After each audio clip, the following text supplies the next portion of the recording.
Familia querida, el Señor les bendiga y les guarde. El pecado de los hijos de Elí. Primera de Samuel 2, del 2 al 21. Los hijos de Elí eran hombres impíos y no tenían conocimiento de Jehová.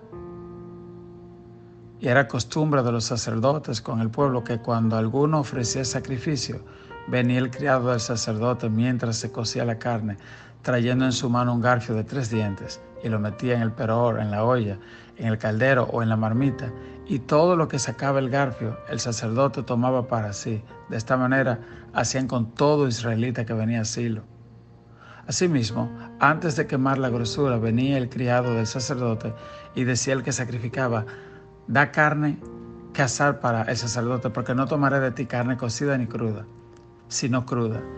Y si el hombre le respondía: quemen la grosura primero y después tomen tanto como quieran, él respondía: no, sino dámela ahora mismo, de otra manera yo la tomaré por la fuerza. Déjeme explicarle lo que acabamos de leer. Primero, Elí era el sumo sacerdote en el tiempo cuando aún los reyes no existían en Israel. Es decir, él era no solo líder de Israel en lo religioso, en lo espiritual, sino también en lo legal. Muchas de las decisiones que se tomaban para resolución de conflictos la tomaba el sumo sacerdote. Es decir, estaban en un puesto de autoridad. Ellos, los hijos de Elí, usaban la autoridad para el beneficio propio, es decir, abuso de la autoridad delegada para beneficio propio. Esto es una definición de lo que es corrupción. Es decir, ellos eran unos pastores corruptos, eran unos líderes corruptos. El papá lo sabía, pero no hacía nada al respecto. Y ese fue también el pecado de él, de permitir la impiedad, la corrupción de los hijos. La Biblia, en el verso 12, dice: los hijos de Elí eran hombres impíos. En el original, lo que dice es hijos de Belial, es decir, hijos de Satanás. Y así es que se traduce hijos impíos. Entonces la Biblia lo identifica, dice: estos no eran hijos de Dios, eran hijos del malo.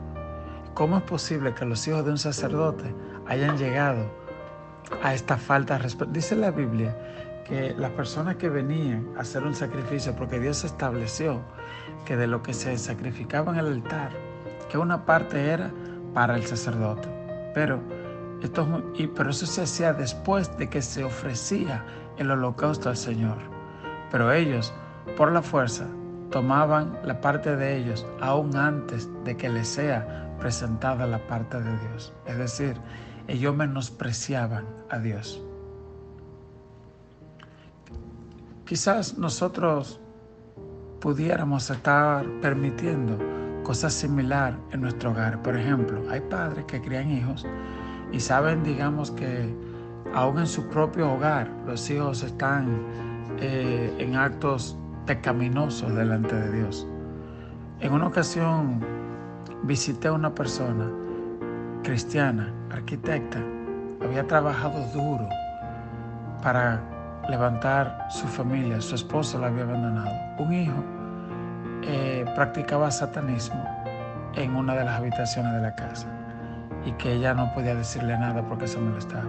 Bueno, yo le dije: mire, en mi casa, mientras yo la sostenga, mis hijos o se ajustan a las reglas de la casa o tienen que irse. Es simple. Dios, cuando Adán y Eva desobedecieron, Dios los expulsó del huerto del Edén. No le estoy diciendo que expulse a sus hijos por cualquier cosa, pero de alguna manera usted tiene que pedirle sabiduría a Dios, porque no es posible que su casa, sus hijos, se la vuelvan casa de Satanás. ¿Entiende? Entonces pídele a Dios la sabiduría, porque como vamos a ver más adelante, esto le costó a Elí la vida y le costó también la vida de sus hijos, porque Dios le dio la espalda. Entonces, a veces por querer hacer un bien a nuestros hijos, por no corregirlo, lo que le hacemos es un mal. El libro de Proverbios habla mucho sobre eso. Y pecado no es solo el mal que hacemos, sino el bien que dejamos de hacer. ¿Ok? Entonces, dice el verso 17, era pues muy grande delante de Jehová el pecado de los jóvenes, porque los hombres menospreciaban las ofrendas de Jehová. Y el joven Samuel ministraba en la presencia de Jehová vestido de un efod de lino, y le hacía a su madre una túnica pequeña y se la traía cada año cuando subía con su marido para ofrecer el sacrificio acostumbrado. Y Elí bendijo a Elcana y a su mujer diciendo, Jehová te dé hijo de esta mujer en lugar del que pidió a Jehová. Y se volvieron a su casa. Y visitó Jehová a Ana, y ella concibió y dio a luz 3 hijos y 2 hijas. Y el joven Samuel crecía delante de Jehová. Así que la Biblia hace un contraste entre este niño que servía con integridad y santidad en la casa de Dios llamado Samuel y estos hijos impíos de Elí. Hay un detalle muy tierno cuando dice que su madre le hacía una pequeña túnica y se la traía cada año cuando venía a visitar a su hijo.